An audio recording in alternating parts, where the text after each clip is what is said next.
Okay, let's just think back for a second. Remember the very beginning of the pandemic? That feeling of total uncertainty? The whole world was just holding its breath, and we were all looking for someone, anyone, to show us the way. It was this massive global crisis that really put leadership under a microscope, right? It made us all wonder what it really means to lead when the pressure is on. Well, that exact situation got a group of researchers asking a really interesting question. When things get serious, does a leader's gender have any real impact on how they communicate? Is there a difference you can actually see and measure? That's what they set out to discover, so let's dig into what they found. So to get some answers, they went straight into the heart of a pretty high-pressure environment, the German university system, right at the peak of the pandemic. They wanted to see in real time exactly how leaders were talking to their students and staff when everything felt like it was on the line. And what's really amazing here is the sheer scale of this thing. I mean, we're not talking about a small sample size.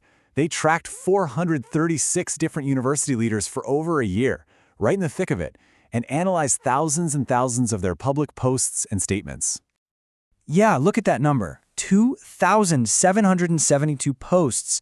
That is a massive amount of data, and it's what gives their findings some serious weight.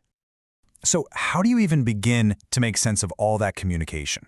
Well, the researchers started by sorting everything into different leadership styles. We're going to focus on the two big ones they identified, transformational and transactional. Trust me, understanding these two is the key to unlocking the whole study. Okay, first up, transformational leadership. The easiest way to think about this is like a great coach. You know, the one who isn't just focused on winning the next game, but on inspiring the whole team to be better players and better people. This style is all about the big picture.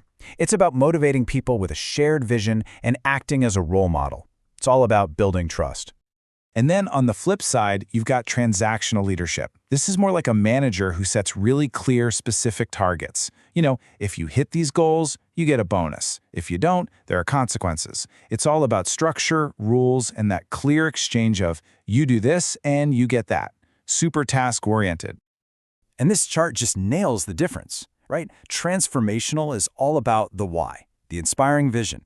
Transactional is all about the how, the specific tasks and the rules to get there. One is about inspiring change, the other is about managing a process. And look, both can be effective, but they are fundamentally different ways of leading. Okay, so now we get it. The why versus the how. With that in our back pocket, let's get to the juicy part. What did all that data actually show? And whoa, the results were really clear. The data showed a pretty stark difference. Female leaders were way more likely to use that inspiring, vision-focused, transformational style. And on the other side, their male colleagues tended to lean much more heavily on the task-focused, transactional approach. The pattern was just unmistakable. Now, to be fair, that transformational style was the most common one used overall, which, makes sense in a crisis. You need to inspire people. But here's the kicker. While it was the dominant style for everybody, it was overwhelmingly the go-to for female leaders in particular. But the differences didn't stop there. It wasn't just what they were saying, but how they were saying it. A sentiment analysis found that the communications from female leaders had a consistently more positive and balanced tone. They really focused on empathy, on support.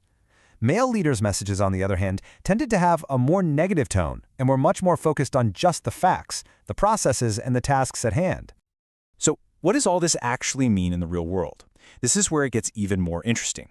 The researchers connected their findings to this really important idea in leadership studies called the glass cliff. Let's break down what that is. So the glass cliff is this theory that women often get promoted into those top leadership jobs right when a company or organization is in deep trouble.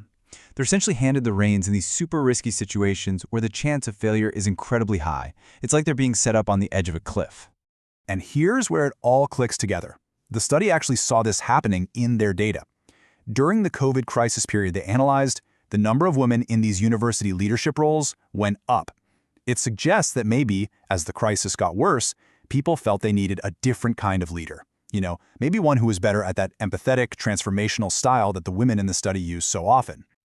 So where does all this leave us? I mean, this is so much more than just a history lesson about the pandemic. It really makes you stop and ask some pretty big questions about what we really want and need from our leaders, especially when things go sideways. Just think about it for a second.